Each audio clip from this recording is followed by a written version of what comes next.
Hey, hey, hey, please tell me it's not only me who can hear this music. Everybody, how's it going? Welcome back to another edition of Thumbstop Live. You know what it is, like clockwork. We're back live and direct, making everything happen here. I'm having a really good time with them, in all honesty, and I'm always curious to know if others are as well. So if you can, no matter which platform you're tuning in from, please check us out. Head to I'm pulling it up right now, in all honesty. But if you can,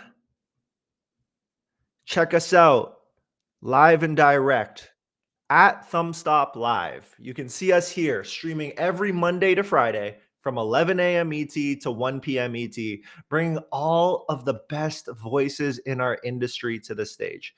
So if you can, I definitely say check us out, subscribe.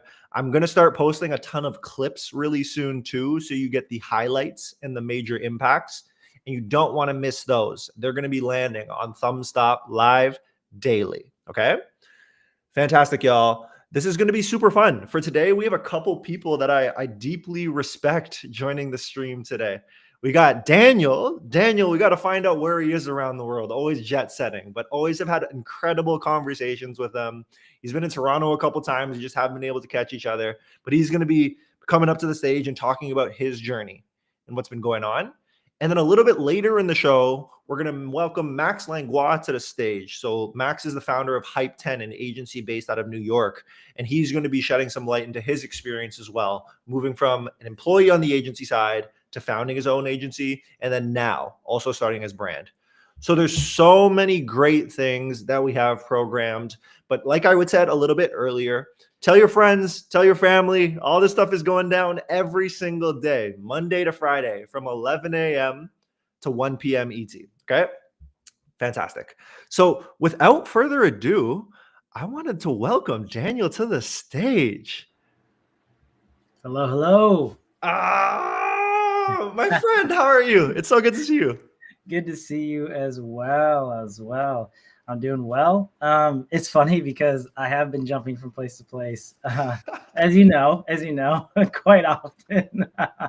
Where are you at now? Where are you at now? I was just in Sweden and now I'm in Portugal. So, like a week and a half ago, I think I was in Wisconsin. So yeah, it's been kind of jumping from all over the place. Oh my gosh. Whenever I talk to you, it's somewhere new, but you're living the dream. Like this year alone, how many places would you say that you've been to?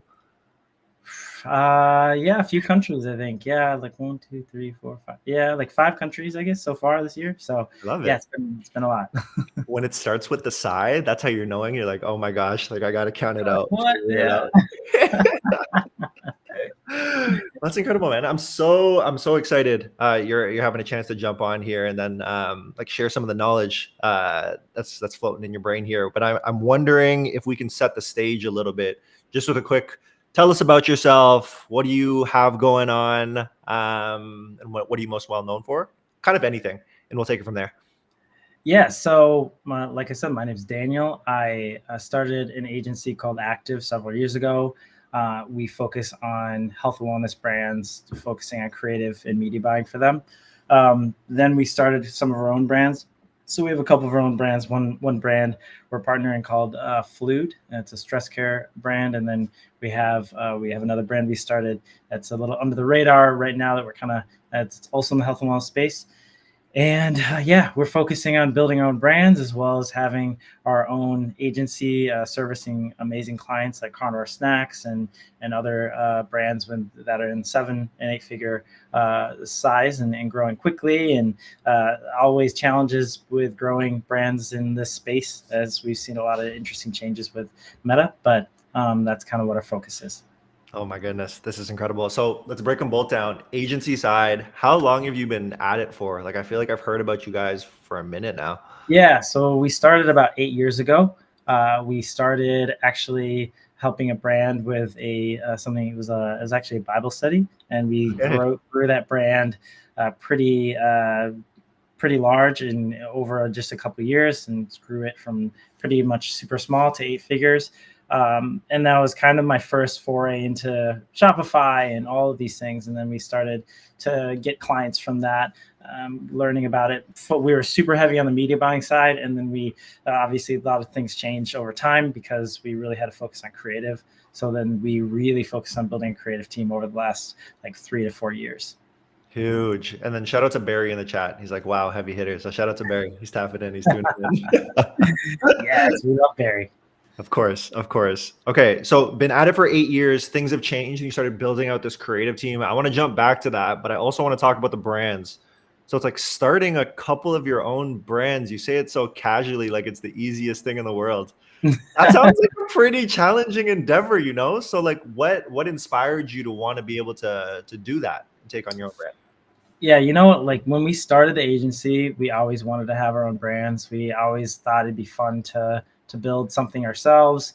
And I think it was really good for us to start working on the agency side to build the skill set and understanding marketing and understanding, the elements of really working on different types of clients and different ad accounts, different spend levels, and then taking that and implement that with our own brands and understanding, the funnel and the offers. And there's so many different things you have to understand. And then creative became extremely important over the last few years. So understanding how to really implement different strategies with clients and different types of categories and verticals, and then starting to do that with our own, I think was always really exciting. And agencies, I know I think CTC, like they just got acquired. This is awesome. You see some agencies, they get acquired and multiples can be reasonable, but generally you have to build it to a certain size. You have to grow to a pretty large headcount. Now, brands don't always get acquired. We think the sexy thing is like, okay, well, I'm going to sell my brand for 9 figures. It doesn't happen that often, but there is a level of as you grow and you get to certain profitability and you run and operate it well, either it can cash flow really well with a low head count, or there is possibility for acquisition as you scale. So I think that to me is a little bit more interesting and exciting, maybe mid to long term. But we still have really strong agency team. And so we really sharpen our swords, if you will, which is super helpful. But that's kind of how we got into building our own stuff, because we really wanted to do it from the beginning, but it just took us a little time to actually get there. Yeah, there's an element of control that you have too when it's your own brand. Like there's the pressure, of course, but it's like all the decisions get to flow through you and you see how it gets to play out. Because sometimes with clients, it's like it's a combination. How do you form the best team? It's just like, all right, let's go do it my way on this brand thing. Figure it out, right? Yeah, and then you see you learn. I think I learned a lot from hiring good people, hiring not so good people, and seeing some brand owners hire maybe not the best hires and how that affected their business, and then also decisions that they made in their brand as well. You can make a decision and you're growing and you're profitable, and one bad decision can destroy your business. And so I think it's something that you have to really be careful of. And I think it's great that we learned, some of the things and some of the pitfalls to stay away from that we could kind of avoid as we grew our agency, and then also started growing our own brands. Speaking to your team now, you have a great internal resource of media buying and on the creative arm of things. Is there a lot of cross-pollination over to the brand as well? Yeah, so we operate how we operate is our growth team, which includes our creative and media buying. They really treat our own brands as our clients as well. So we have internal operations elements to the brands, like customer service and all that stuff. But when it comes to the actual growth, media buying, creative, all those things, forecasting, just like everything that has to do with anything to do with growth, that stays within the agency. And we actually service those brands just like clients. So we try to make sure that we are providing the best quality services to our own, clients, just as well as our own brands, to make it very, very streamlined. And I think that's probably the best way we've set it up. So we don't, over-index on them, but we, as the resources are needed, we bring in more people, we hire more people, and we provide better services across the board. I love it, man. There's so many, and it's funny because we're catching you on what we'll call an upward swing, right? It's like agencies humming, brands are humming, but it's all the work that took to get to this point. Yeah.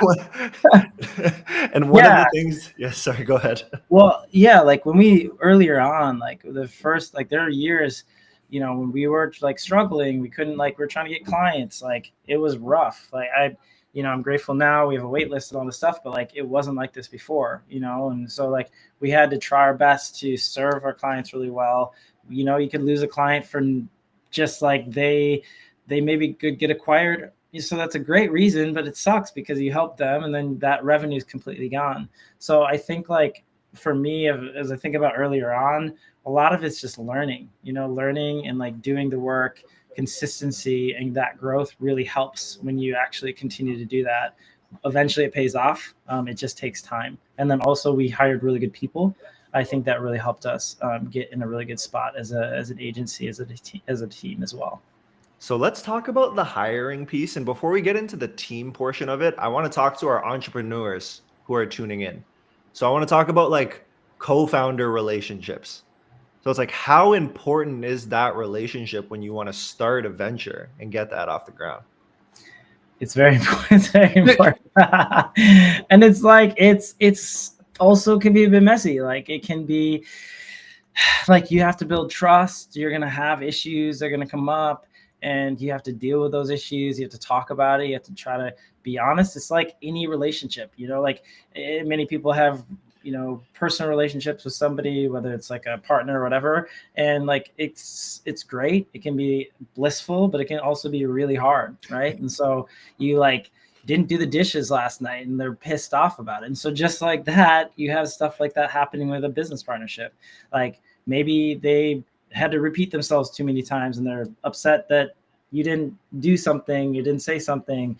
And so how do you talk about it? How do you work through it? How do you make sure you continue to build trust?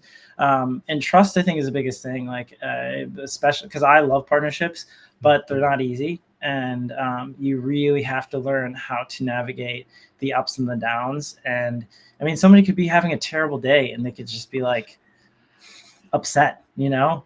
And so how do you navigate that? How do you work through it and resolve it so that you can move forward, you know, building more trust with each other, I think is the biggest thing.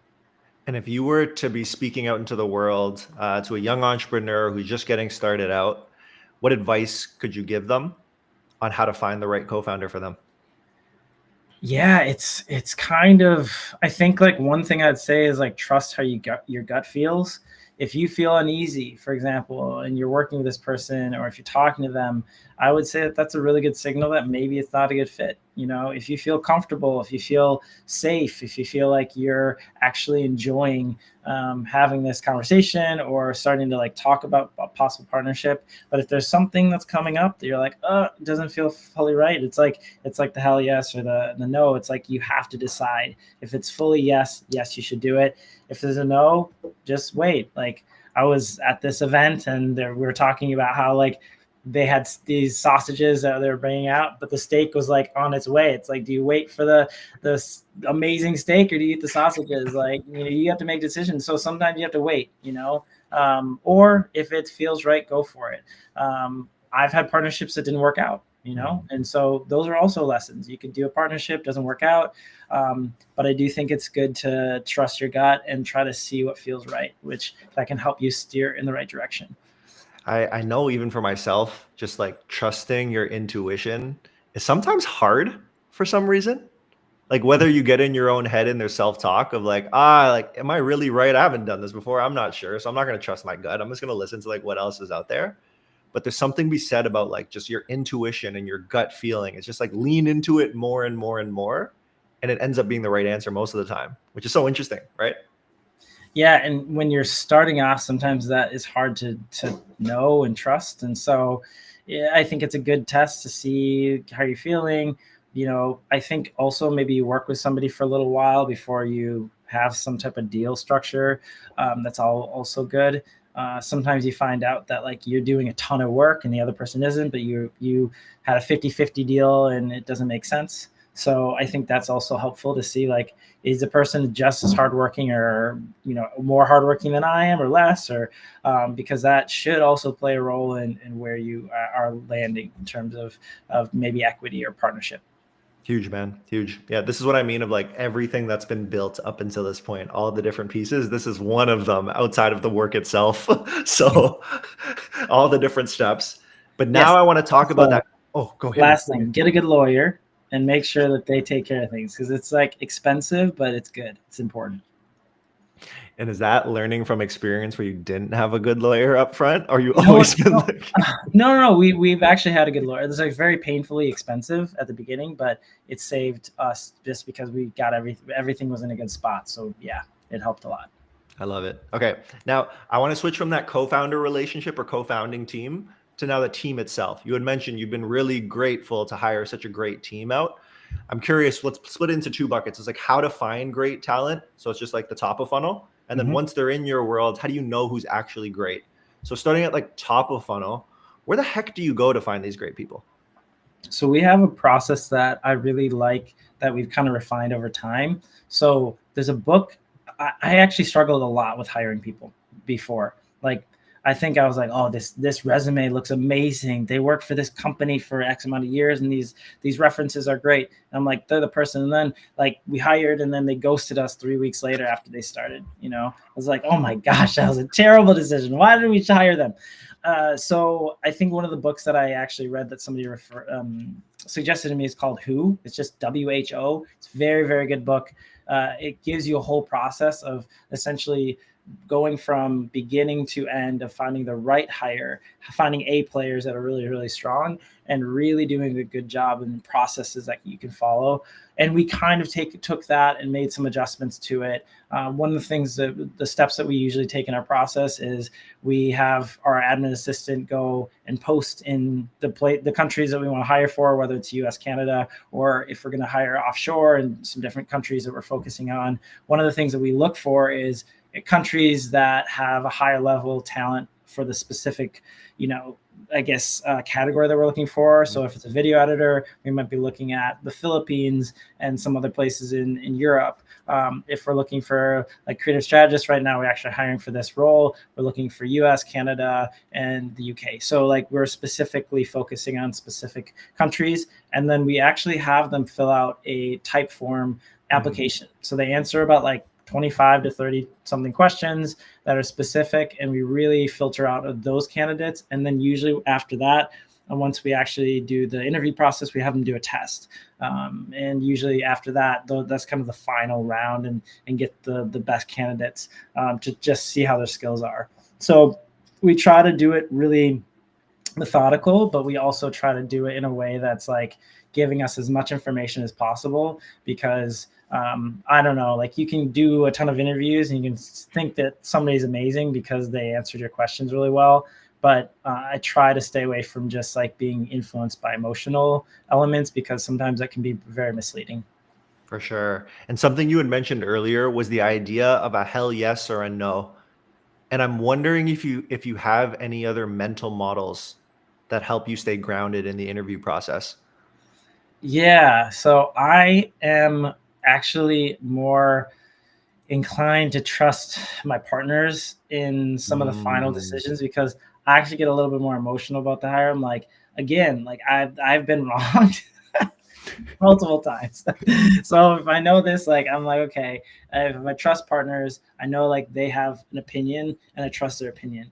So we've done this a few times now where it's like, okay, maybe I have somebody under me who's the final. They kind of, I mean, I'm the final say, but like maybe they like have a very heavy opinion. Then I trust them in their opinion, and we've went through this process. We trust the process. We have a really high success rate with the right hires now over probably the last 2 years. So this actually makes me feel, and if I say mental models, it's more so like, who do I trust in my team to help steer the way to the right decision? And if they really feel strongly about somebody because of the whole process and they've been through it, I only am part of like a certain part of the process. So I feel like I can trust them on that kind of like decision in the end.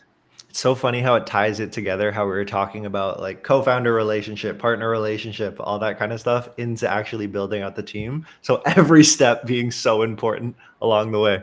Love it, Daniel. I love it. Okay. Next thing I want to do is like, I've actually pulled up some of your tweets and I want to go if we could just like talk through some of them. And if you have any perspective, some of Yeah. them are a little bit older, some of them are newer. So we'll see. We'll see how we're looking. But the first one that I found here, I'll zoom in a little bit. Cool. In one sentence, what's your number one piece of advice for new D2C brands? So this is from 2022. Had you started your own brand at that point? We, let me think. What is it, 2025? No, so we had one brand that was still fairly early-ish, and then we hadn't launched the other brand for another year. So yeah, this was like in the midst of us, I think still like working on launching one of the brands. This was something that like I don't know why I had this question, but I think it was like I really wanted to know, and it like tons and tons of people. I mean, there's like what 100+ comments, and a lot of people gave some really good advice. I think the top one there, Zach, obviously has like 7, a ton of engagement. I think he really nailed it. Where I think in the end, I do think like positioning, product positioning, differentiation, where you are at the market, all these things matter. How much demand there is, how much desire, especially if you're in the health and wellness space, which we're in. Like what's part of the demand or trend zone you're in. Like if you're like at the end of the wave, beginning of the wave, like for example, creatine is kind of getting to the point. It's like kind of maybe early peaking. There's probably several years left, but it's not something I want to get into. But all of that being said, when you're looking at the other stuff, I think he really made a good point of like, what is your margin after you are, do you have enough space for your customer acquisition costs? Because that is something that a lot of brands, I've seen so many brands come to me when they're going to launch and they don't have a good idea or an accurate idea. They're very, very, very optimistic. They're like, yeah, we think our customer acquisition cost is going to be this. And it's like wildly over, like less than what they actually are going to do, and that can really destroy a brand if they don't really clearly understand that. How does that conversation go in those cases when brands like that come to you? Yeah, it can depend. Like sometimes, like we have a whole sheet, like a sheet that they fill out whenever we take on new brands, and we talk about what is that like allowable new customer acquisition cost, and it can be very revealing for them too, because maybe they didn't understand those numbers before, and it can also be very difficult to have that conversation where they're like, oh shoot, we need a 3x or a 3.5 or 4x on new customer acquisition because we want our margin to be this. So you also, at that point, if they've already launched, they've already been in business, the two things they have to decide is, are you okay with a lower margin, or how do you get that customer acquisition costs lower and like more efficient? But though, like the lower margin one is a hard discussion because maybe you can't lower your CAC that much because of your competitive market and what's like actually realistic. So yeah, sometimes people take it difficult, like in a difficult way. Some people are like, okay, instead of 25% or 20%, we have to be at like 10%, which sucks. But it's the reality of the situation for some brands. For sure. Know the numbers, everybody. Know the numbers. Now, the next one that I want to pull up is also from 2022. And you know some really great brands. You know some really great agencies out there. And this one here, brand red flag. We've worked with 4 agencies and they just haven't seemed to get it right. Talk us through. Yeah, I mean, I've been very blessed, I would say, lately to have conversations with most brands that haven't had this conversation, and I think we're very picky on who we work with. But like in the past, we could every time I've had a conversation like this, and then the brand hired us, we didn't last very long because it was usually a brand problem. If you hired 4 agencies or 6 agencies in the last 6 months or last year, I mean, we work with agencies already with our brands. And like, yes, of course, now there are some people who have super, super, super high standards, and it makes it, in that case, you should probably just hire in-house. If you have super, super high standards and you keep like hiring and firing agencies, it's probably a thing that you need to hire in-house. But if you are maybe like, it's like if somebody is always having like drama in their lives and they're like, wow, why is there drama all around me? Like, you kind of have to look at yourself, right? Like maybe you need to look in the mirror. So I think that's something sometimes brands need to kind of take a look, and the founder needs to maybe see they might be the problem. So interesting how the underlying foundation is always some version of like understanding yourself, communication with others, just like the real human elements, right? And then bleed into everything else. Exactly. The last one that I want to pull up, I actually saw you tweet it today. So I Yeah. thought it was so timely. So you know where I'm going with this. But the amount of learning you do when shit hits the fan is unreal. Best way to grow is when things go wrong. Talk us through any example of when this has happened for you. Yeah. So right now we're dealing with, I think, like we saw a lot of this type of similar creative working really well for a couple of our brands, and it's been working. We've been scaling. It's been going well, and now we're starting to see kind of like a bit of a roadblock and like a bit of obstacles with this similar type of creative working, and so we really have to rethink a lot of like what kind of creative do we need to do, and if this concept is working or this angle is working in this type of creative, we have to start to like think about different ways to present it.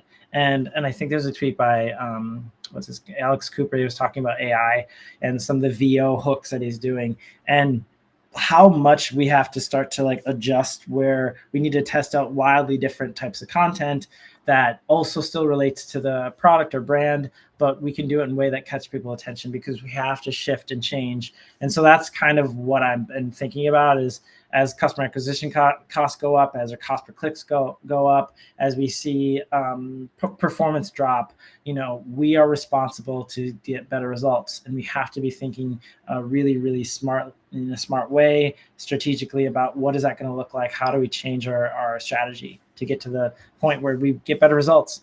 And so that's what I've been thinking. Like, oh, well, like if things are terrible, it's a really good time to really learn and grow. But it's also like, it's kind of like you gotta, what do they say? Like, you really have to work hard to get in a good spot. So I think that's kind of where we're at with some situations with some of our brands. For sure, for sure. And something you brought up, Alex. Alex talks a ton about AI, of course. I'm just curious on your perspective. Like, are you using AI in your day to day? Do you have any thoughts there? Definitely. So a lot of ChatGPT. Our team is using AI across the board. ChatGPT Cloud. We're starting to use Google VO. I think there's a lot of opportunities for different use cases for different AI tools, and we're exploring more. I think for me, it's a consistent usage. I mean, I think I use it for a lot of things. I use even like an AI app called Rise, which like tracks my work and like how I'm going about my day and my hours and stuff. And if I'm doing focus work, it's like telling me I need to get back to focusing. And then other things, even with this whole, like when we're hiring some people right now, and so like analyzing their applications through AI and like putting their information in, giving us like the information based on their application to kind of speed up the analysis and give us more insight. So yeah, like, so using it so many ways.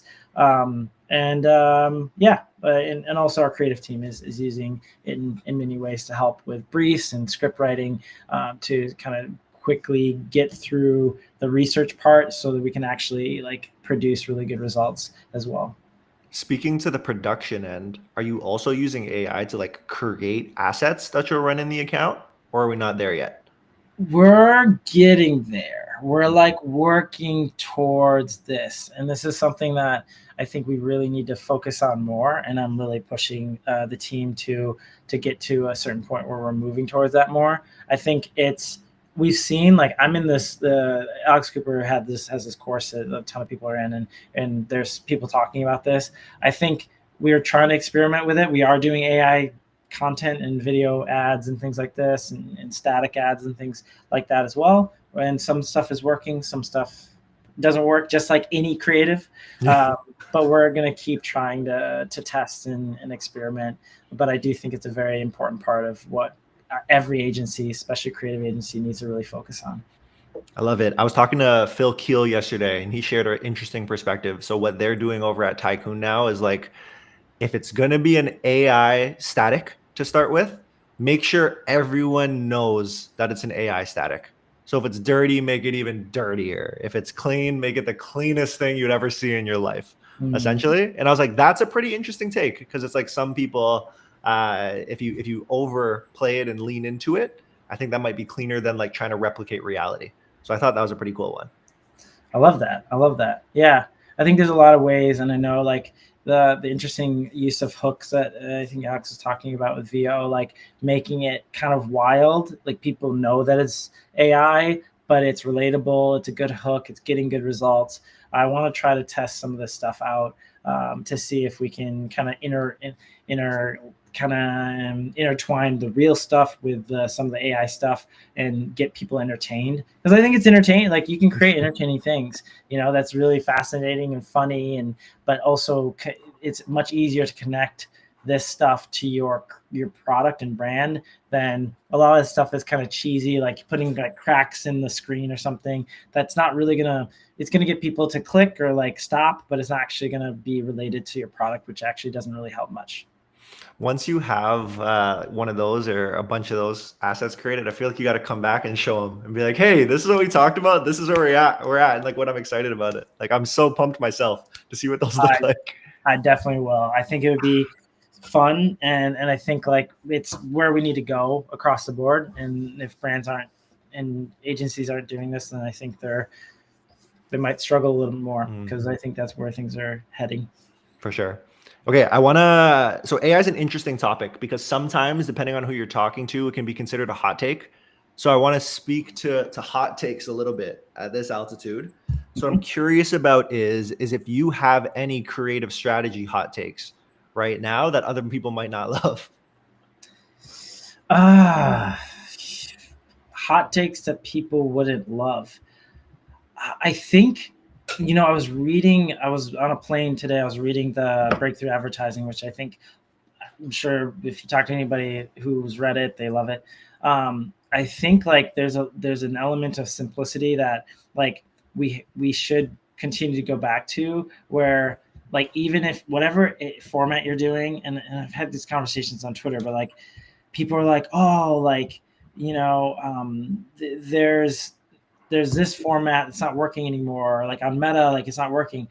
And these formats are not like, formats change, but like if you think about newspaper ads, like I was reading some of these ads that they're creating, and it was like, melt 47 pounds in 4 weeks. Like Meta would never allow this, but they were able to do some newspapers, right? This is crazy.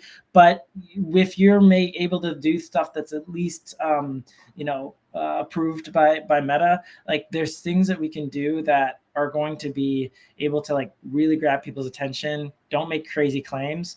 But I think like one of a hot take, but it maybe not be so hot, is like going back to the basics and understanding the basic fundamentals of marketing is actually extremely important in the world of like, okay, we're creating AI. You can create hundreds or thousands of creative, and none of it could be performing well because you're not going back to the basics of what actually works. Levels of sophistication, levels of awareness, understand your audience. And though that's going to be more impactful than, doing all the crazy fancy stuff that actually like some guy's like head goes and flies away. And it's like, whatever, he drank too much caffeine and that's terrible. And then you're trying to like sell mushroom coffee or something. Like, that's interesting. That's fine. But if you don't have those fundamentals, I think you're not going to actually do as good of work in terms of creative strategy and get the best results from your ads. It's always such a good reminder to talk about the fundamentals. Like, I think, I feel like I'm getting older in this game, been at it for a while now. And then when I see like the younger generation who grew up AI native, who grew up just knowing trends like the back of their hand, and like, I don't 100% know if it's like foundational based. It's just like their new foundations in a sense. So I guess if you were speaking to the younger marketers who are out there, you had just like banged off a bunch of them. But is there one that you could zoom into and say that this is a really good fundamental to lean into if you want to get started? Yeah, I think there's a lot of young marketers. Like I was just with somebody who does like a lot of street interviews, and it's really cool to see what they're doing. And we become friends. But the thing is, that's like it's a format that will eventually die. And so like, if we think about it, I think if you think about levels of awareness, like how are you understanding this is just one way and you can create other formats that are going to be effective based on trends. And then we're seeing these trends. I think street interviews will continue, but maybe we're moving into some other types of trends that are going to continue to change and transform. But the underlying factor is, how are we, if we're thinking about the level of awareness, mostly are like maybe problem aware. That's kind of probably the biggest, or maybe like the unaware part is really hard. That's where like you're gonna have to do VSLs that are long form and you're talking about some crazy stuff, a 15-20 minute video. But your problem aware or like just like brand aware, that's kind of where you're gonna be a little bit closer to getting the best creative and marketing. And that's where I would say the start of that strategy should go from, and then you can move into trends and do whatever you want there. But if you don't start there, then it's going to be really hard to have a really strong strategy. 100%. And I've always felt whenever I speak with brands, like the starting place is, of course, understanding who you're going after. So are they aware or are they not aware?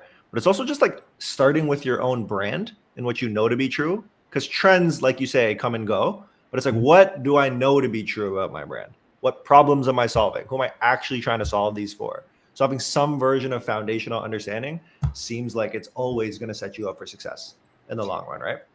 Yeah, and this is one of the practices I was doing this morning with like angles that are working, and I think this is helpful. So we have there's a brand, and one of the audiences is runners. So there's a quote that's like this should be illegal. Like it's so good it should be illegal. And so that's specifically for runners. And I think about this specific type of creative is working. How can I expand it to new types of concepts? Because we know it's working. So we can expand this new concept, like to new concepts within this specific, or I guess versions that are completely different. Maybe we're doing mini clips, and mini clips are working 5-10 second mini clips with headlines that are super strong. How do we take this and create more of a 30-second, 45-second video that goes in depth about this specific topic? And then now I'm thinking about something net new around runners, which is that demo. And maybe I'm talking about specifically like you aspirational, and also the book is very good about this, like thinking about like being the best, like how do we, and a lot of the marketing that we're doing that's working is actually like about like achieving or like improving blah blah blah. This is why like these should be illegal, because it's kind of connected to PEDs a little bit, performance enhancing drugs, but it's not. Like it's completely natural. It works really well. So I think that's something to think about, is how can you take something that's working and kind of turn it into a net new concept that is interesting, intriguing, and then you can make different variations around it. I love that. So it's like literally starting with who are you going after, and then like the concepts, and then your formats. What I'm always curious about is whenever I talk to folks like yourself, it's so easy to just bang off, 10-second mini clips, like do these versions, like this is what the hook should look like. How the heck do you and your team just scheme up what you should be doing on the format side of things? So we have been building a process where essentially we have a whole table of where, like for a brand, we'll do an audit. So we'll see where are we hitting on in terms of types of concepts. So for example, it could be like mini clips. You have UGC, you have us versus them, you have founder, you have like all these different types of concepts, maybe street interviews, podcasts. And then we look at our creative mix and see, okay, we're heavy on these few sections or sectors. How do we expand? Can we create other creative that's giving us more variety? So that's a really good way to go about it. You should, like, if you have a checklist or something, you can look at it, because the best creatives and the best ad libraries and ad accounts have a lot of different variety, and so you're able to do that. And also plug the motion like that. You can do that. You can put those categories in motion too. So like it can help you analyze, like based on these different categories, can help it quite a bit. That's huge. I'm always so in awe of, because the trends are consistently changing, of all of the different types of formats people can come up with. And then even within the format, it's like, what's the hook? What is the post hook? What is the landing page experience? So I'm always in awe of how that happens. And honestly, that makes so much sense. Like something that pops out to me is like you're operationalizing creativity. So it's like you're providing a little bit of structure for people who are truly creative to operate within, so they can do their best work. And I love that. Like that seems like the smartest thing you can do. You know what I mean? Exactly. Yeah. Because you really need to also, sometimes what can happen is people can kind of get in this like same focus, like, okay, this work, this work, this work. And when you start to focus on the KPI of like, we need winning creative and we want to be getting a ton of spend behind it and certain CPA, if you don't also give the opening of like, well, we have other types that we want to do, different concepts, and we can look at it in a creative way, that kind of mixes the operational part with the actual ability to expand in different ways to get different types of concepts and different formats that actually we might hit a completely new audience if we're doing a different format. I got you. So still super cognizant that new stuff will be needed so you can invite it into the process. But yes, the marriage of them together seems like a really good plan. I was speaking a little bit earlier about brands and like how they can get fixated just on the trend side of things. Have you ever gotten a really weird ask from a brand? I was thinking about this. I haven't actually had. That's good. Like nothing has come up for me that I'm like, this is super weird.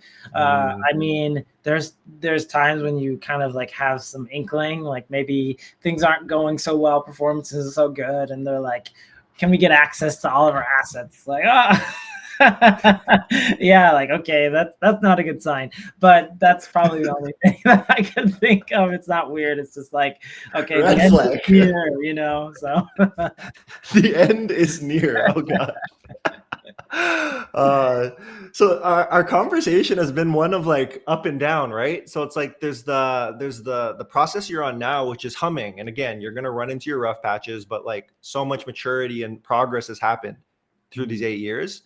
I guess what I'm curious about is like across those 8 years, is there an example of something that you had to learn the hard way that you could think you can give people a cheat code to be able to avoid? yes, I would say if you have the ability to two things. So first off, I think like I spent a lot of time growing my Twitter just a few years ago. I think I started focusing on my social media maybe 3 years ago, and I really started focusing on like bringing value, and that has been one of the most impactful things for me. I've built friendships and connections, all this stuff, and that has also brought me opportunity and like partnerships and things like this. The other thing that I would say is as you also are growing and you're early on, ask for help and ask for maybe advice and ask questions, whether it's you're jumping into stuff like this and you have somebody you really, really want to ask, like you can go in, you know, send a message, be like, hey, I want to know about this. Like be hungry to ask questions and don't worry about looking stupid. I think the smartest people I know, some of my friends who are super, super successful, they ask so many questions and they ask questions all the time and they don't care about looking dumb or stupid or something. They care about knowing more and understanding more. And I think that's one of the most powerful things you can do as you grow as an entrepreneur or whatever role you're in. I love that. And speaking to the social media side of things, that's one thing that's on your plate out of everything else. How the hell do you manage it all?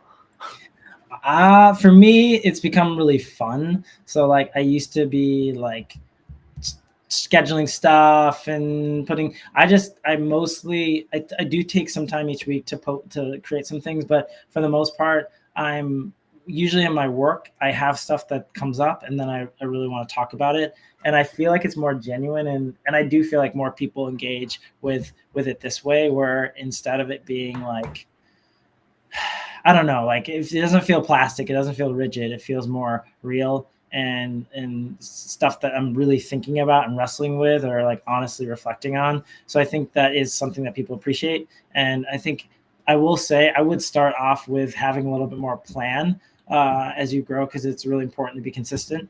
But yeah, I think people call it, I don't know if we can swear on this, but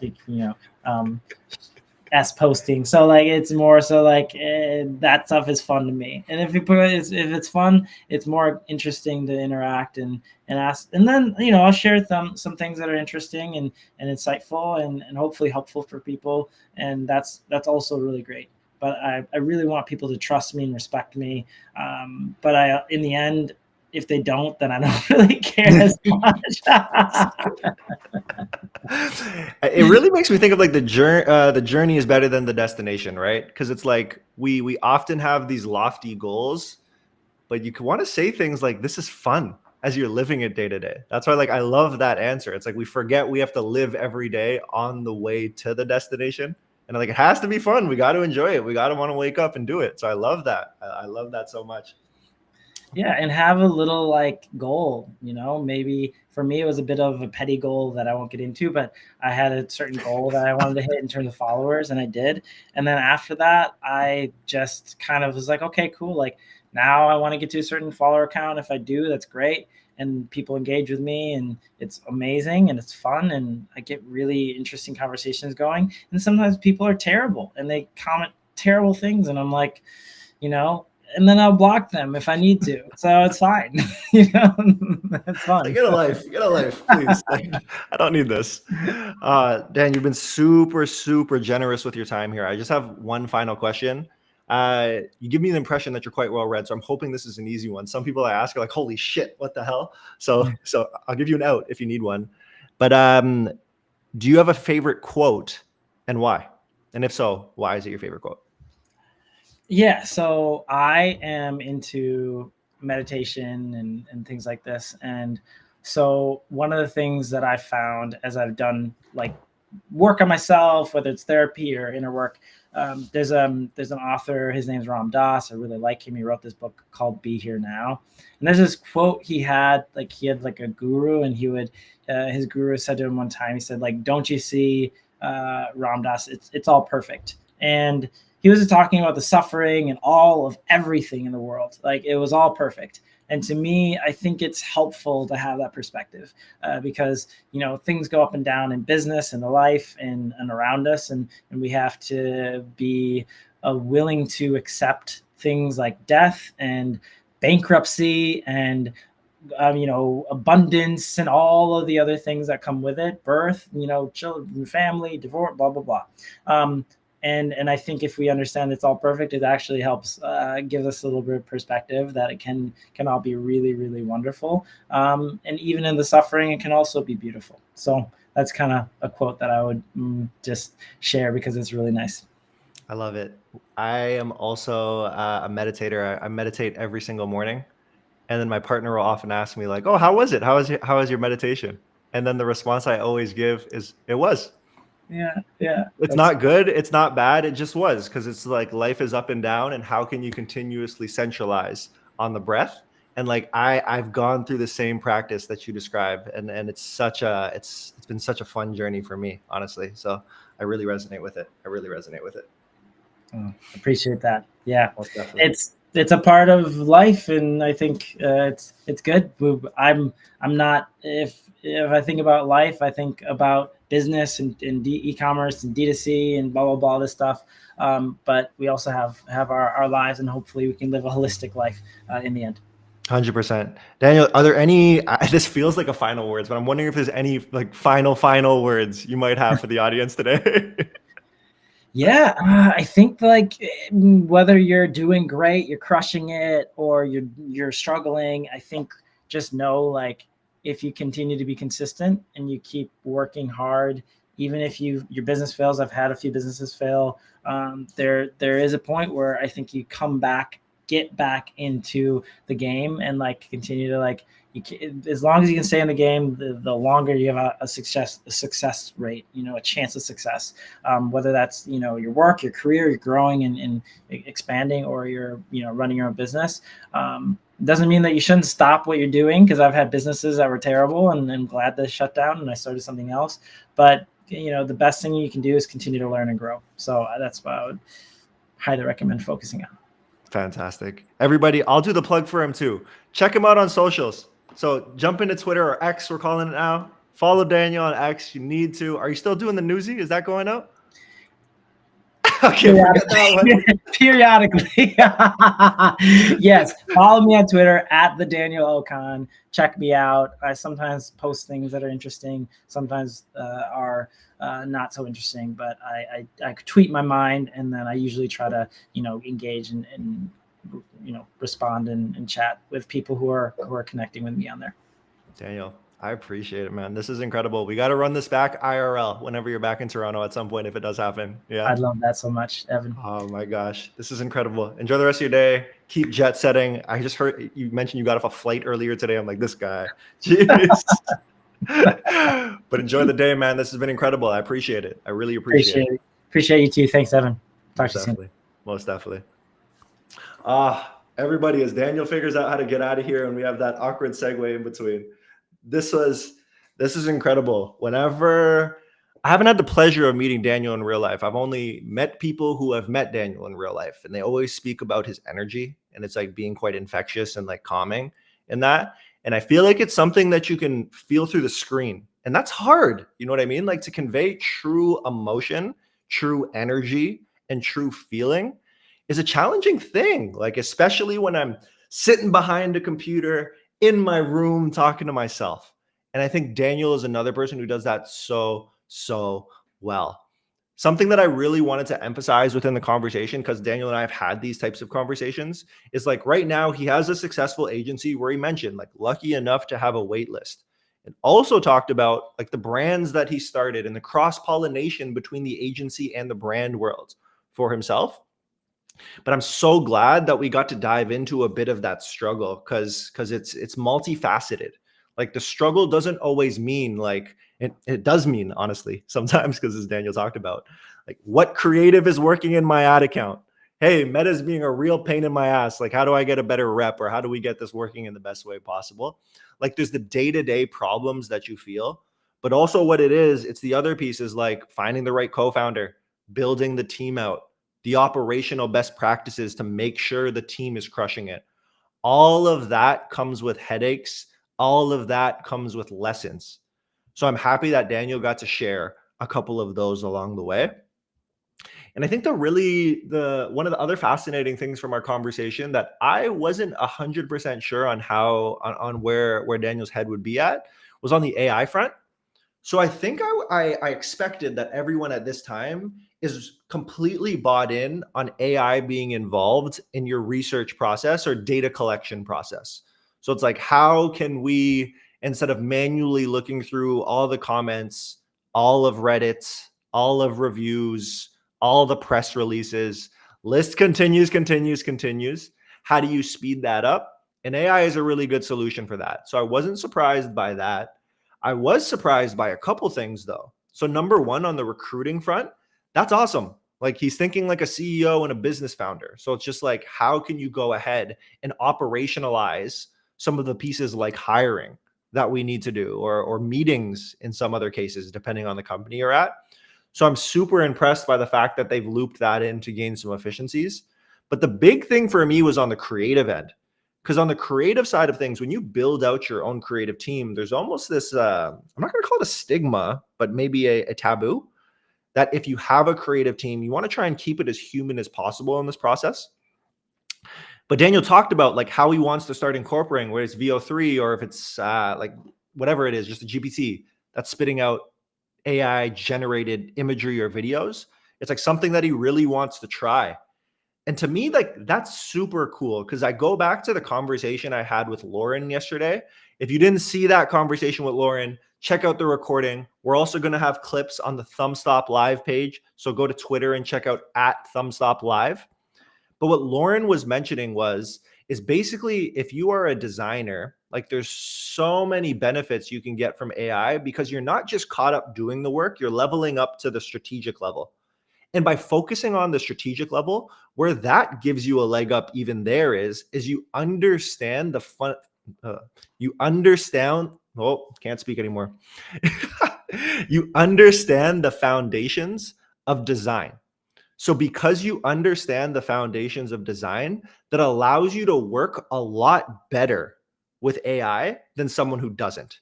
Because what they'll probably do is start creating the slop, whereas you can actually prompt as it relates to the foundations of design. So something about that is extremely powerful. And I'm happy to hear that you heard it. Daniel has a creative team that he's really proud of.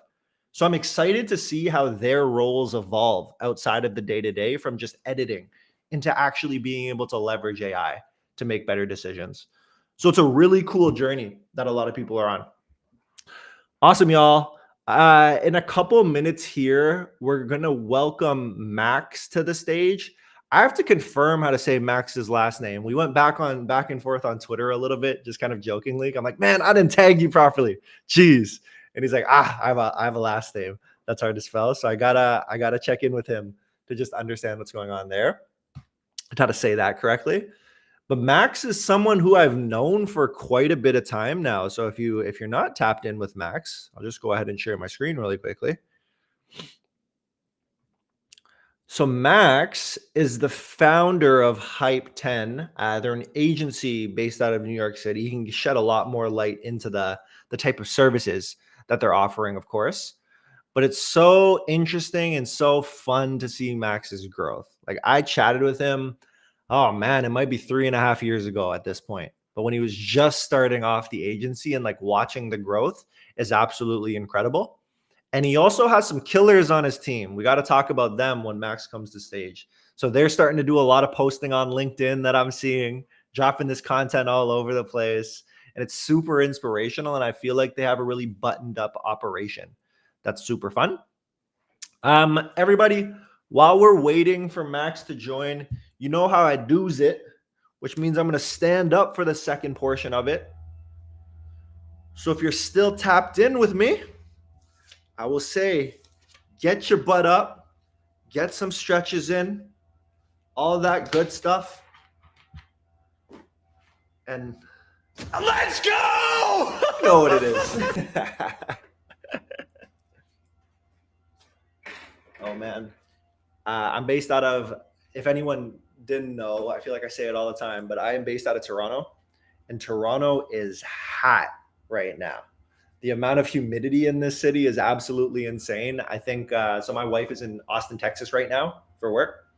And she mentioned there that people were complaining about the humidity, but she knows Toronto humidity. Next level. Can't compete with it. So right now it's like melting and I've decided to wear a long sleeve and a vest on this. And I'm like, okay, getting a little bit hot. Why did I do this to myself? Everybody, get your stretches in. Yeah. All right. There you go. After you get your stretches in, what I'm going to recommend you do, grab yourself a protein smoothie. This is going to get you right. This is going to make you feel great. I don't know what protein I use, but it tastes fantastic. Got my little NutriBullet. And anyone who's tuning in, what type of, again, like I heard two people say this now, but Daniel had mentioned it, and I also heard it on the Operators podcast, but like the creatine wave. So like if you're starting a company, it's like, are you actually going to focus on creatine? But it seems like creatine is at the higher, like close to top. And it's like, if you created a brand now, you might be too late to the party. I tend to agree with it, but I'm always curious to know what everyone else thinks based on stuff like that. But I take my creatine, trying to keep my brain good and my muscles strong. I hope you all do too. Not that this is an ad, so no one clip this part.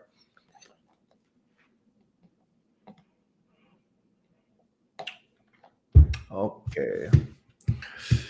And I think like conversation wise, what I will say is, and you already heard me say this a bunch, but this has been a fun day, right? Daniel came through a little bit earlier and gave so much information that I feel like was so happy, so beneficial. That made me happy. And then yesterday we had Phil Keel join, Lauren Schwartz and Dillian join. So there was a ton of learnings there. And if you want to make sure that you don't miss out on any of the learnings from people in our community, be sure to follow us at ThumbstopLive. We are streaming live every single day, Monday to Friday from 11 a.m. Eastern to 1 p.m. Eastern. So please tap in. You do not want to miss out, okay? But with that being said, I want to welcome our next guest to the stage here. So everybody, let's show some love. We got to welcome Max. All right. Hey. How are we doing, Evan? Hey, I'm great, man. Living the dream. How are you? I'm good, man. Appreciate you having me on, and I love the tap, tap, tap. That was great. Tap tap. I need so check this out. I have like the legit sound effects. I'm trying to be a streamer now, so I Yeah. can play things like No. come on. Let's go. And you hear something great? Exactly, because let's go.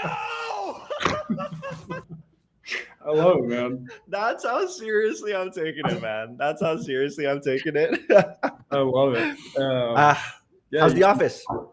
office is good, man. Yeah. I love that we have an office. I feel Yeah. like it's old school, but being in New York and having one is great and helps you build a nice culture. Office is good. It's super hot here in New York, though. It's about 100 degrees today. So, yeah, the subway, the cart I got in on the subway this morning did not have AC, so that was a tough one. Sweated through the shirt, you know. Those ones are ridiculous. I get off and I'm like, I'm not ready for the day. I need to shower. Like, how am I supposed to go to this professional meeting and I look like this? Like, this can't be a go. So in my like past internships before I discovered like digital marketing, I worked in like real estate, and so it necessitated that you show up in like a suit and tie, right?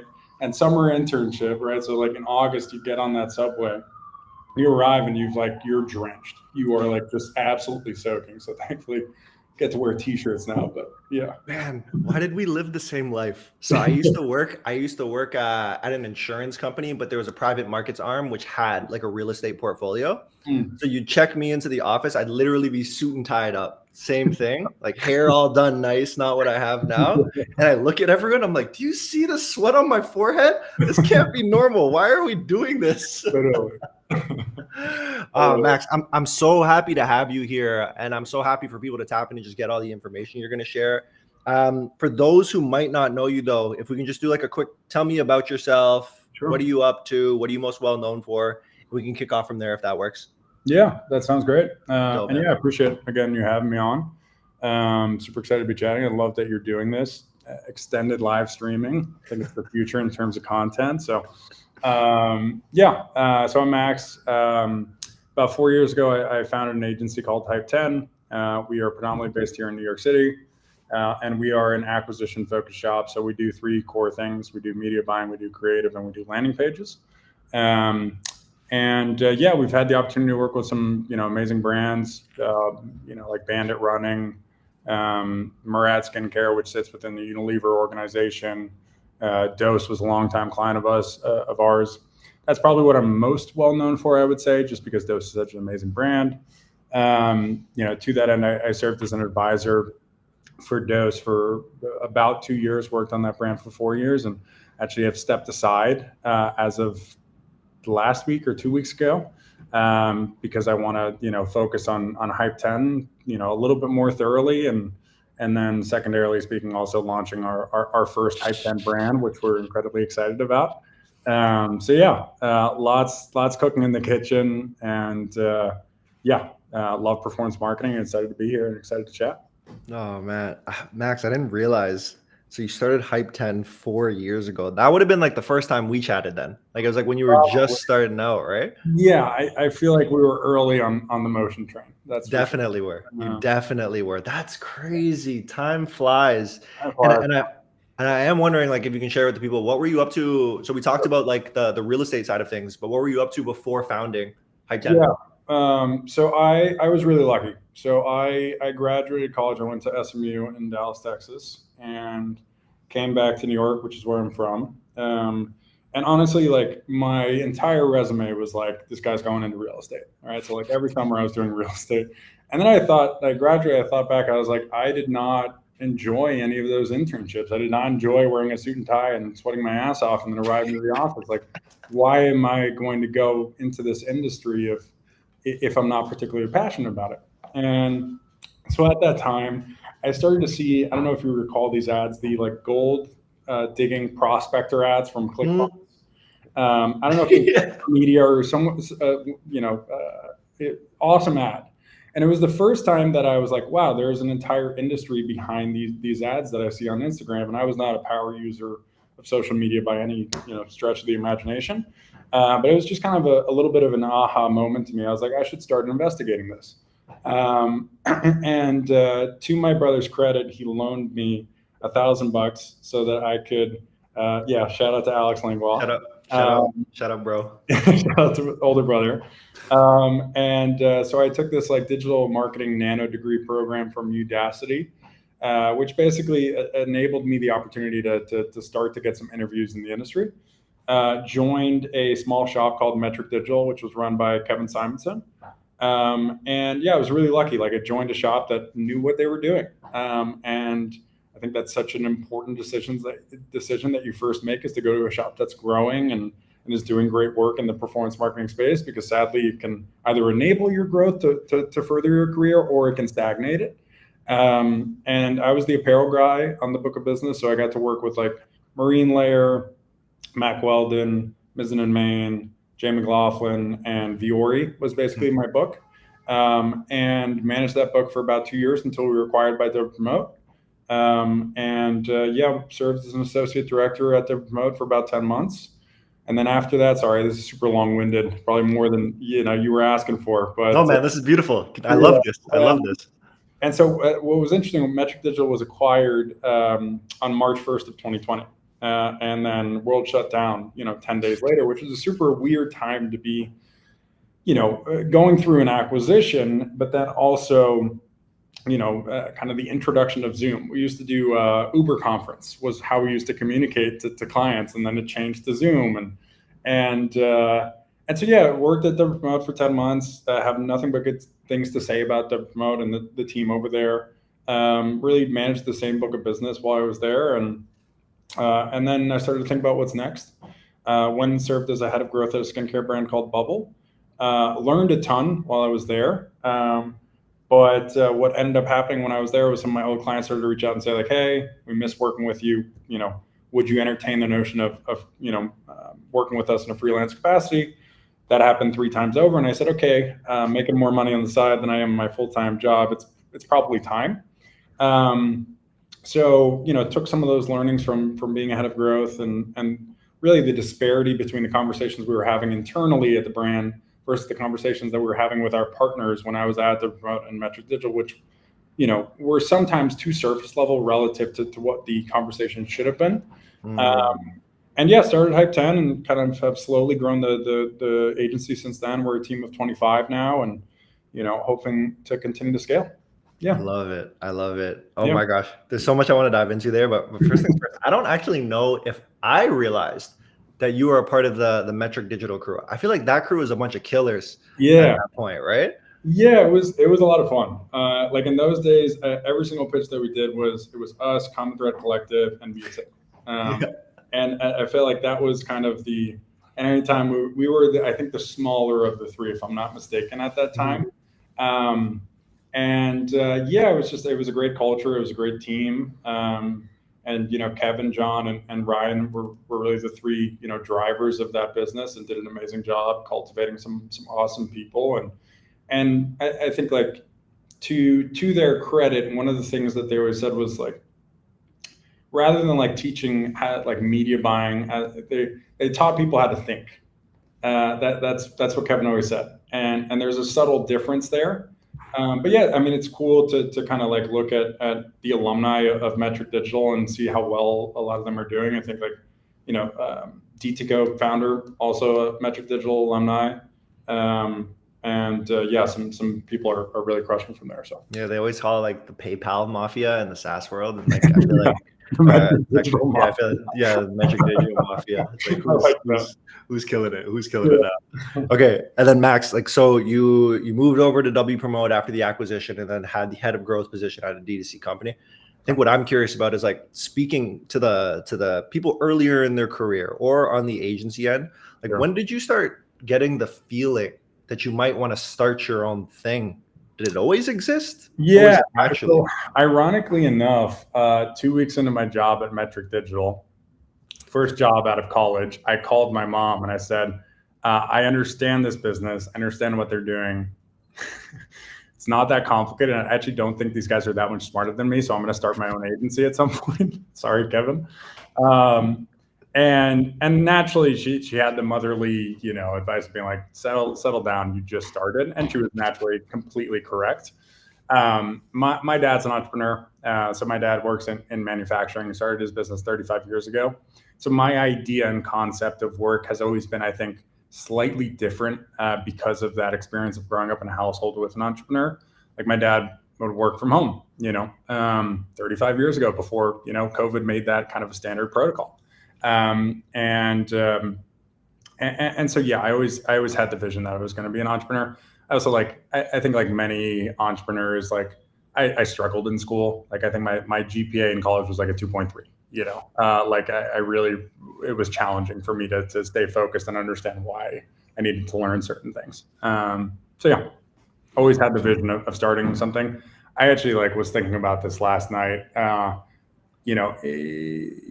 Inherently, and you've been agency side, right? So there are good days and bad days, right? And we all know that, right? And there are inherent challenges with clients, and all of my problems now running an organization, that is focused on services is people problems. But what I need to constantly remind myself of is I am quite literally living my dream right now. And whenever I get down, I'm just literally, this is the vision that you set out for yourself. Be content with how things are going and where you're at. Yeah. So that's such a good reminder. I feel like I saw a tweet recently from one of our board members. That was a photo of him and his kid in their backyard, just enjoying some pizza or something like that. And then Dharmesh from HubSpot had tweeted at him and been isn't it crazy to be living the dream you imagined as a kid? Yeah. And you're right. We completely forget that, man. We completely forget that. I feel like I have chills now off that. Yeah. It's we have the client roster that I sought to have, the types of brands I wanted to work with, the types of people that I wanted to be able to employ that are, honestly far more skilled at media buying and creative strategy than I could ever wish to be. Right. And so, yeah, it's a good little reminder. I love that. Okay. I pulled up a couple of your tweets that I want to take a look at. Okay.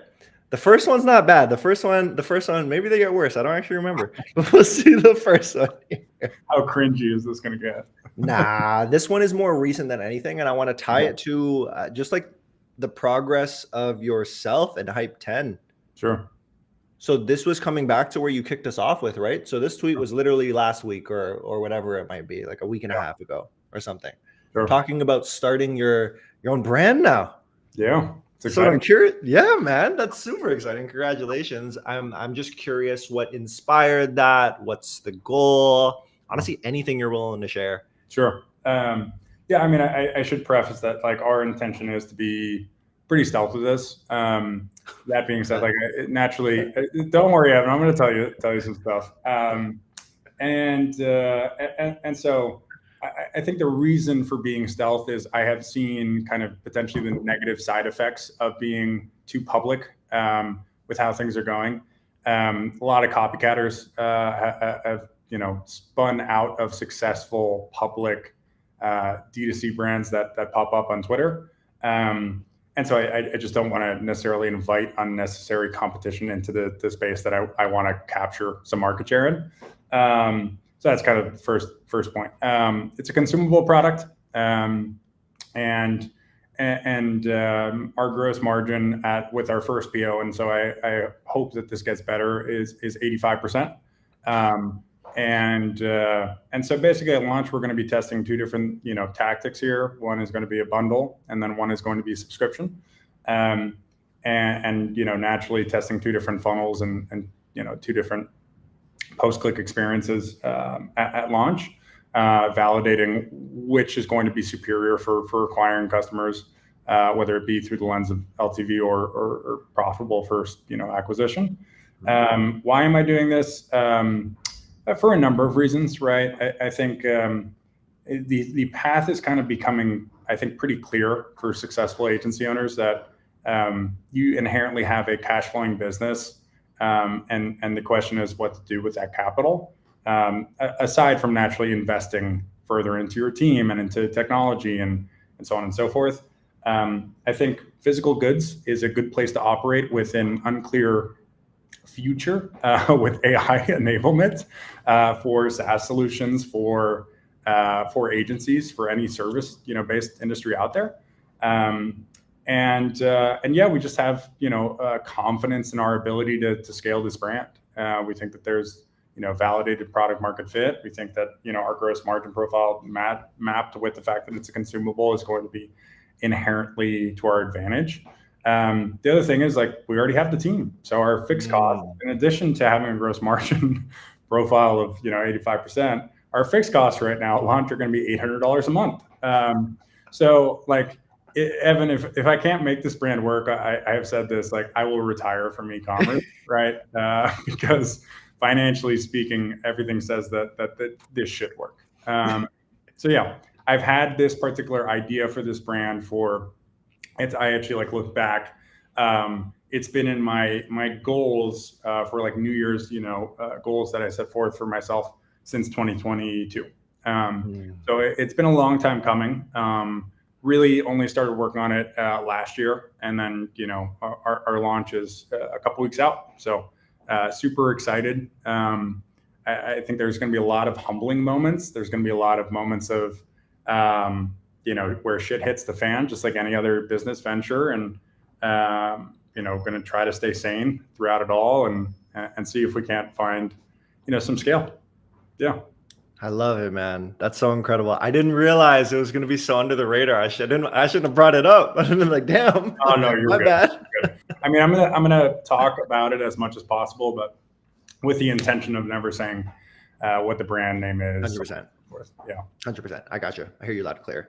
Now, the latter piece of what you had mentioned there was like related to a lot of overlap with the team. So like the team is in-house. They know what they're doing. You trust them. So the next tweet that I wanted to bring up here is kind of going back to where we at 2024 in the office days, right? Talked about how you grew from 2 to 10 people, and now you're 25. Is that what you said? Yeah.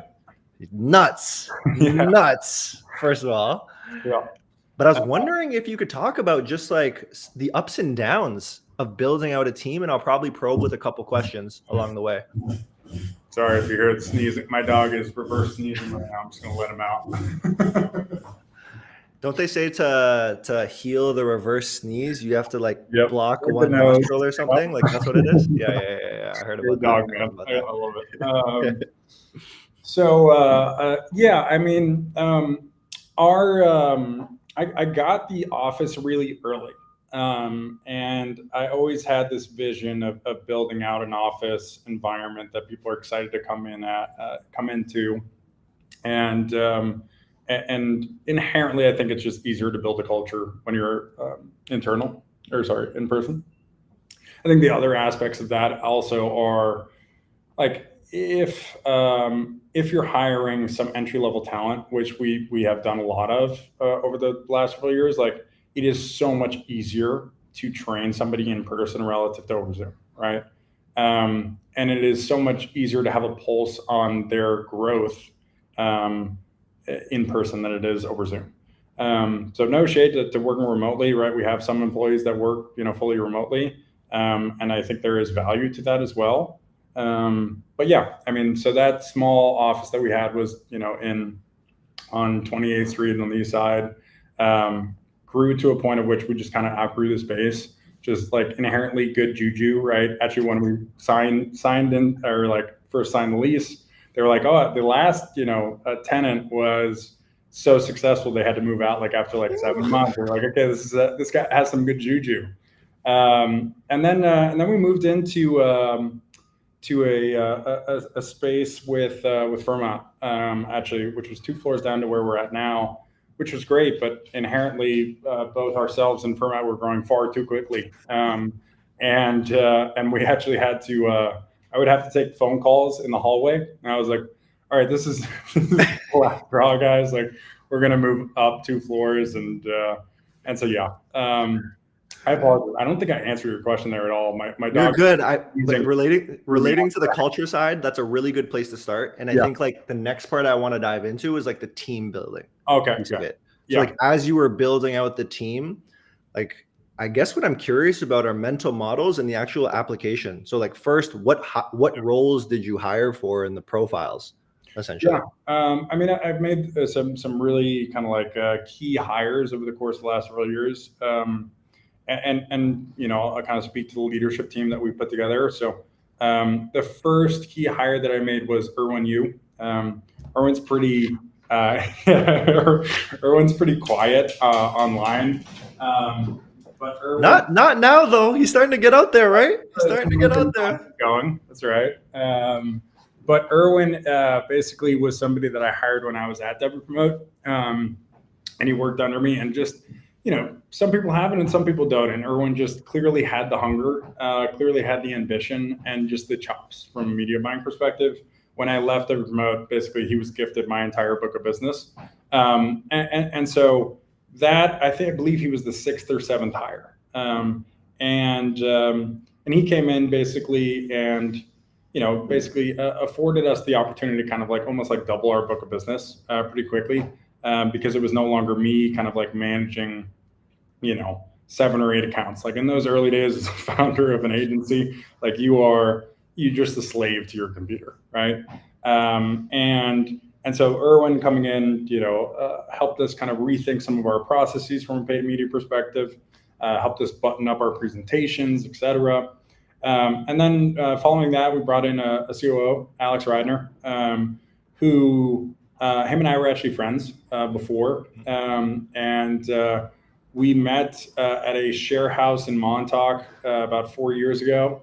And I had just started the agency. And so he was watching kind of like we would work together, and he was a consultant at the time. He was super interested by it and kind of what the plans were. We became close friends and got to a point at which we kind of scaled enough where I said, okay, we could really use your skill set.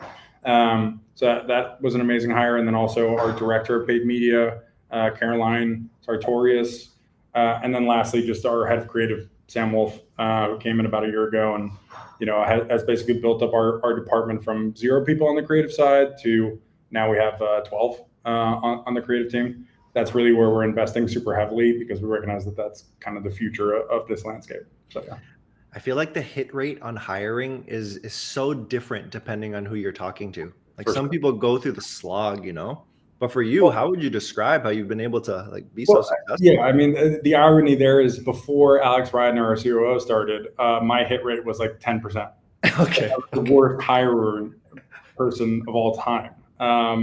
And there were a couple, that 10% was like very, very solid, and like many of which are still with us today. But yeah, if we look at like the people that have come into the team and we've had to let go or what have you, or just like we're not a fit and kind of just meandered at middle level performance.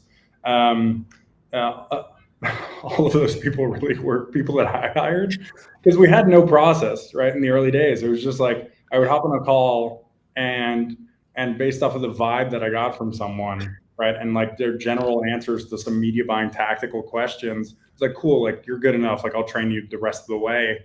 And inherently that was flawed. So I think the most important thing that Alex came in and built out was just a process. Now it's like a 4-step interview process with a take-home assessment, right? And yeah, getting a job now at Hype 10 is far more difficult relative to what it used to be, which is just like, hey, you're a nice guy, like come and join us. Yeah. I think that's a representation too of also like the bar raising, because like the process makes sure you can maintain the bar, right? Sure. Like even like at Motion, my team, like we talk about that all the time. It's like, could we even pass this? Yeah. I believe we could, but just like there's that thought that comes into your mind because every single hire should raise it up, right? 100%. Yeah, and then like the needs of the business expand, and also just like as you scale, you have more working capital to attract just like potentially superior talent, right? So yeah. So now I want to get a little bit more tactical with it and get your perspectives on media buying and creative. Sure. So I want to start on the media buying side. As everyone knows, the role has evolved like crazy over the last however many years. It's like, what is the role of a media buyer these days in your mind?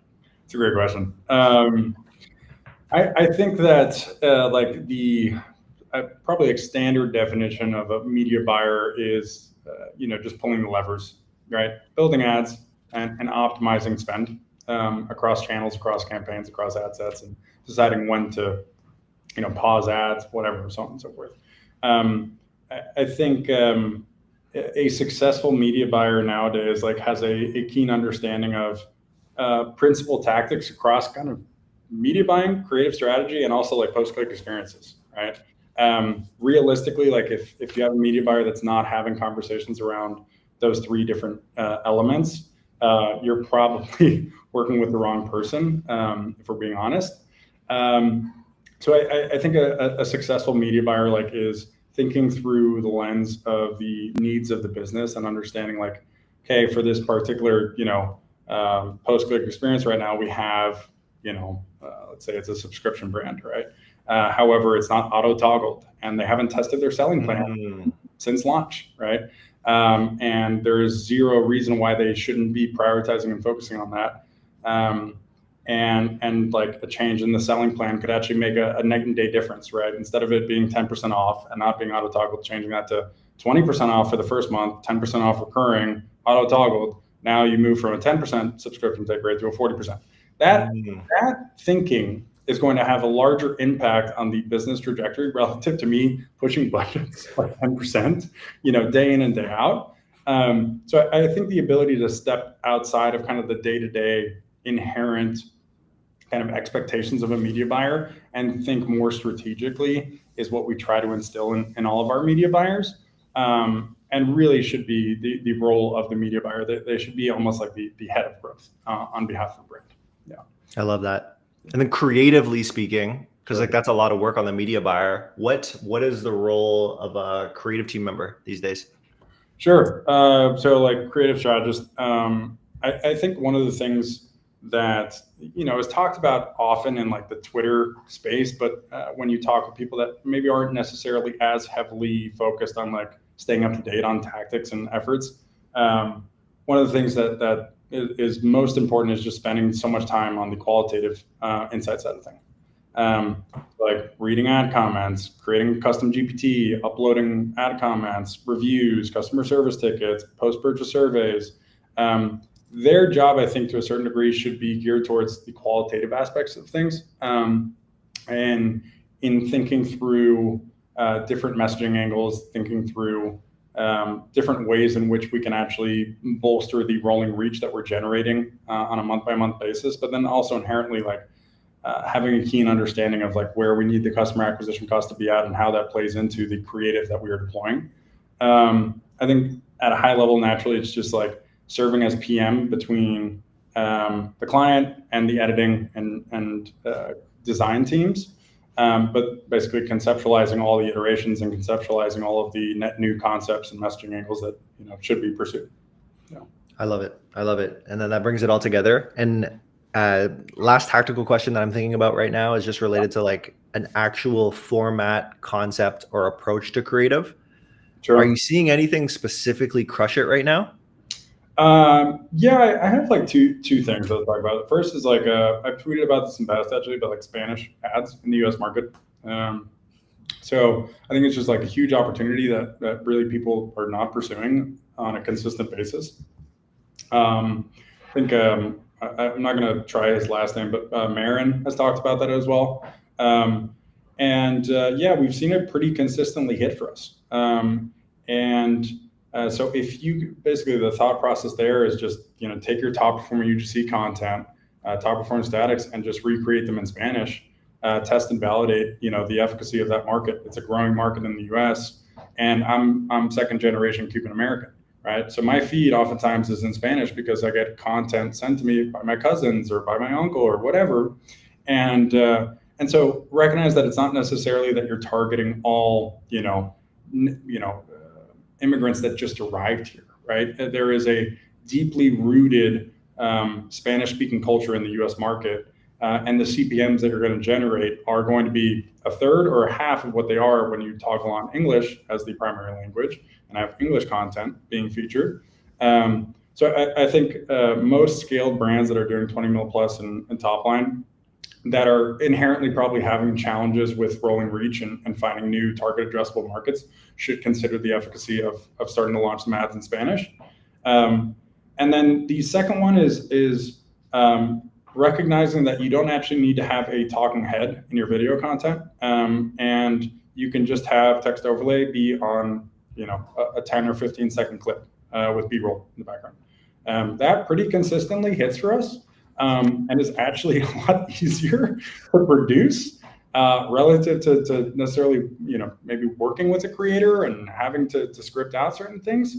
I also just think like there's oftentimes so much B-roll footage that just goes unused, that is just sitting there available for creative strategists to leverage. So yeah, I would say Spanish ads, definitely something to test if you're a scaled brand. And then secondarily, testing the efficacy of just that TikTok style text over B-roll footage, 10 to 15 second long. It should hit. Yeah. Fire. I knew, so I had the privilege of Max inviting us out, and we sponsored the event that he did back in April now.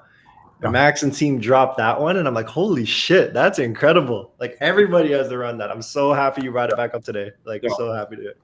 It's a good one. I'm like, being second generation, I'm like passionate about it. Like, just like nobody speaks to that consumer. It's comical how bad the Spanish ads are. Like, once you enter into that like feed, it's predominantly just like larger brands like Ford, and it's just a static ad, simple headline on it, nothing special. So yeah, I just think it's a very much an untapped potential for the vast majority of e-commerce brands. Huge. Okay, I wanna jump up altitudes now and talk about like the Twitter sphere of what everything goes on, and Twitter is an interesting place. You get flamed, you get love, everything in between. Yeah. One of the things I'm curious about is if you have any creative strategy hot takes that others might not agree with.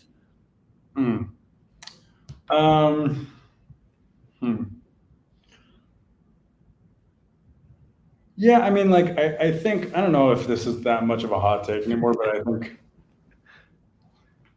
I think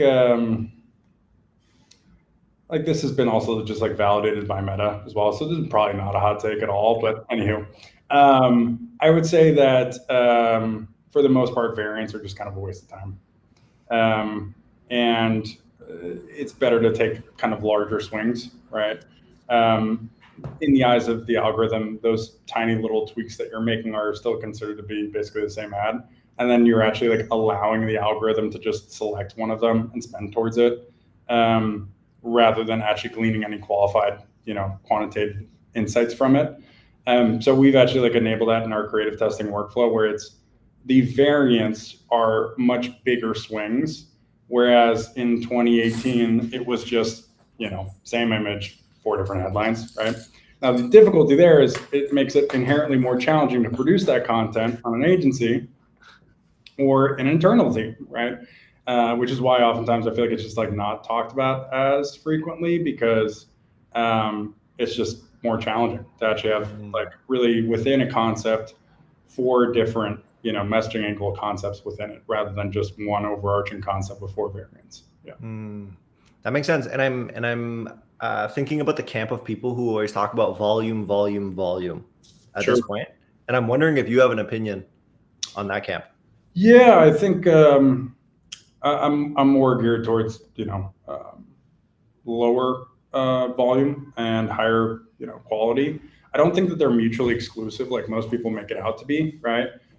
There are circumstances where like certain brands are, that are like scaled brands in our book of business that are, making 250, 300 ads on a monthly basis. But that is inherently challenging to produce, right? And I also just think like, if it's just about quantity and you're not actually spending time thinking about the consumer and the qualitative insights that you're gleaning, whether positive or negative, then what is our role, right? It's just to throw out a ton of shit and hope for the best, right? I just like inherently, I think that's at odds with what our desired outcomes should be as marketers, right? And furthermore, right, I think that like every test that like does not perform up to a certain level of the desired KPIs that you're seeking, there are learnings to be had from that, right? And it's just about taking the time to actually distill that information into, the inputs of the ad and have a valuable conversation with the design team, with the creative strategist, with the client in question around why we believe that was unsuccessful, right? Rather than just being like, well, it didn't get spent, right? So the algorithm, believes that it's not going to work, right? I also think like there are certain times also, Evan, like where you relaunch an ad that didn't hit and it hits. right? As well, right? So Add to the confusion. Add to the confusion at that point. oh, for sure. Oh my gosh. Yeah, it's a really good point you make about like it's not mutually exclusive. Sometimes everyone can live in the extremes, but it really isn't. Yeah. Because I'm just tying it back to what you said earlier. But those small iterations aren't going to change the game. You need bigger swings. For So if sure. you're making a million different creatives that are just small iterations, probably a waste of time. But if you Yeah. do have the capacity to just pound out so many different like creatives are going to allow you to access different audiences, might be worth it at that point. And I also think like even the maxis on this, conversation within Twitter would generally agree with that. Yeah. It's not necessarily to their benefit, and the algorithm is not going to reward being like, it depends, right? And they know that. So Yeah. I've thought about even my own content. If it's like, can I just make it spicier? Then if people get at me, I can correct in the comments. I'm like, is that how I can try to like break through this? So I think you're right. I think you're completely right. Max, something else I'm wondering is like you built up such a wide amount of experience across different types of companies running the company, sure. now building out a brand. What I'm curious about is if you were speaking to like the younger generation, Sure. if you can give them a cheat code, it's like on a lesson that you had to learn the hard way, what would that cheat code be? Okay. Yeah, I would say I think for entry level talent that wants to get into performance marketing and just e-commerce in general, I still think agency is the best route to go. To exactly your point, right? You get the opportunity to understand a business from soup to nuts, really, and how a successful business needs to operate, while also getting to build out soft skills like communication. I think in terms of a cheat code, let's see here. I would say make sure, thinking back to like my Metric Digital experience, do your due diligence on the agency that you're going to join, and ask, questions around like, what is your average retention with your clients? Ask questions around, what does your employee tenure look like? Because if you make the wrong selection early on in your career, it can really set you back, sadly, because you could be taught things improperly, and you might not be able, might not be in a place in which, back to the Metric Digital thing that I was saying, like in a place in which they teach you how to think rather than to do. And so the cheat code there is ensuring that your first experience is at a company in which it's going to actually fuel and enable your growth. Yeah. Huge. Yeah, I've tried to think about it too, and it's hard because I think a lot of it really like is the soft skills. Yeah. And then you can't cheat code it Sure. all that much. It's like when I've talked to people on my team or whoever it might be, like I'll often talk about it's like force yourself to try and get clarity as quick as possible. Sure. Like, oftentimes they're like running around with like a chicken, like our heads cut off, and it's like when we're young, we're like, holy shit, just do, right? And it's just like in those moments, deep breath, force yourself to get clarity. Like, why do you feel that way? Like, are you just like uncomfortable because something else outside of work? Like, what's going on? It's like the better you can process, the easier it is. I'm like, how do you cheat that? I don't know. So I kind of set you up there. I'm sorry. I realized the question. No, but I think you're right. I think it's like the more stable you are outside of work, the more stable you're going to be within it, and enabling, certain routines in your everyday life that are going to afford you the opportunity to show up to be your best every day at work is going to be more profound than, spending another hour or two at the office when you're in a frazzled state, to your point. And I think that's like every first-time employee feels that frazzled nature, you're going to go through that like frantic energy time period in your life. It just like happens. And yeah, that oftentimes, to your point, is just a symptom of not being stable in other aspects of your life, I think. Yeah. I have a couple of veered us in a weird direction there, but no, never weird. I like taking it deep, and I'm gonna bring it back deep in a second. But the other thing that I'm curious about is if there's anything in your day-to-day right now that has you banging your head against the wall. No, I think I would say like a month ago, 100%. And that's like the life of an entrepreneur, right?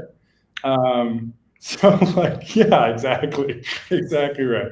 And I was like just talking to somebody about this actually before I hopped in here. Like, we had two unexpected churns of like brands that have been with us for like 3.5 years, and those hit you hard, right? Like in one of those conversations, me and the CMO were actually both crying when she gave the news, because it was such a long-standing brand, and it was a brand that I had personally worked on for 7.5 years. And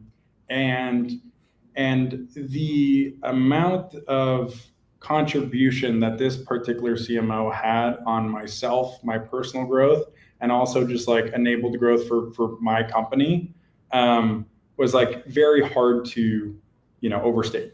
And so yeah, we like both got emotional, and like that really deeply impacted me. I think like people oftentimes on the brand side don't realize like it really hits when you decide to go in another direction, right? Across all levels. It's not just the founder, it's also the person that's managing the accounts, everyone. So we had those two unexpected turns. So I was most certainly kind of, banging my head against the wall, and then tried to stay consistent, right? To your point about just the ups and downs of running an agency. I think during those moments, if you show up and do good work, and just try to be level-headed in those difficult time periods, it comes back around. And then ironically enough, we signed our 3 largest clients ever, this month. And it's like, cool, right? Yeah. And it's really exciting. And so, yeah, I think running an agency, you're going to have definitely those moments in which you want to hit your head. But if you stay level-headed and kind of push through it, it ends up working out. Yeah. Huge. Okay, Max, you've been super generous with your time. I have one final question for you. I've asked a bunch of people. Some people have one immediately. Some people don't. If you don't, toss it back to me. I can always jump in first. All right. My question is, do you have a favorite quote? And if so, why? I do, but I don't want to butcher it. So I'll let you jump in with yours first. Mine's from Ryan Holiday. Cool. And cool. Well, actually, I mean, I'll do it just like to my best understanding. I used to have it on my phone background. So long-winded story here. I graduated college and I had a horrible case of Lyme disease. And Damn. yeah. So when I discovered I had Lyme disease, it kind of made sense. Basically, I had it for like 6 years and had no idea, right?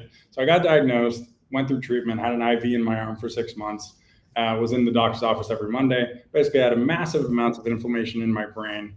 And that was basically causing me to be like incredibly slow, horrible anxiety, depression, everything.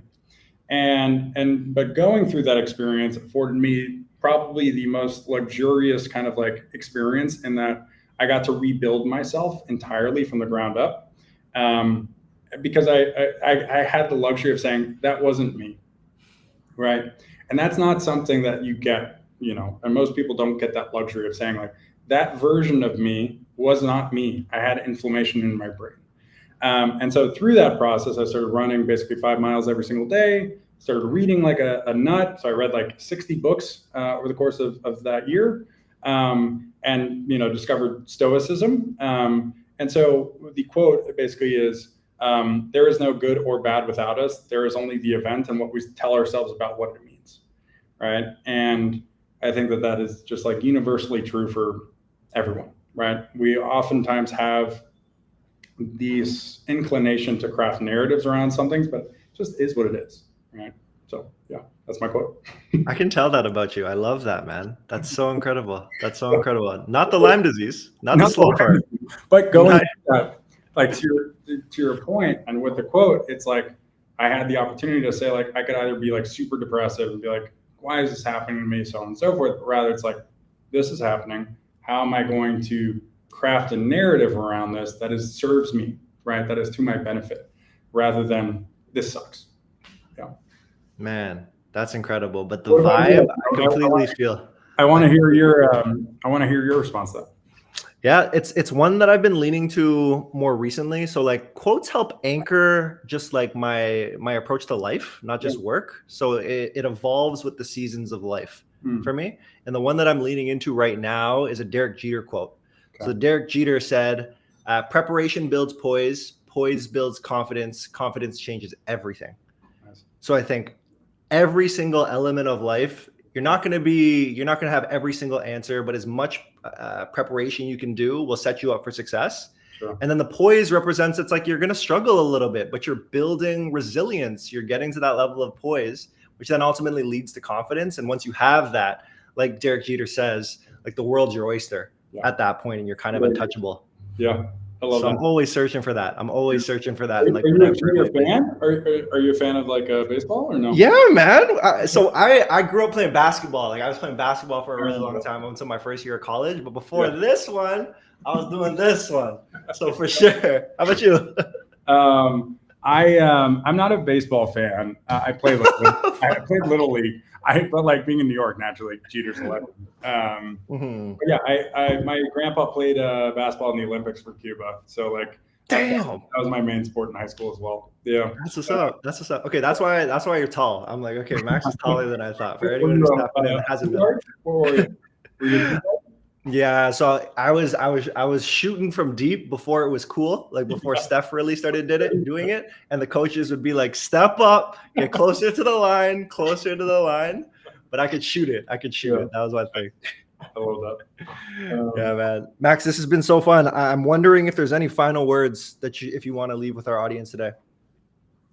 No, if you're still with us, I appreciate it. Yeah, I hope this was somehow insightful. We didn't really get into performance marketing all that much, but was great.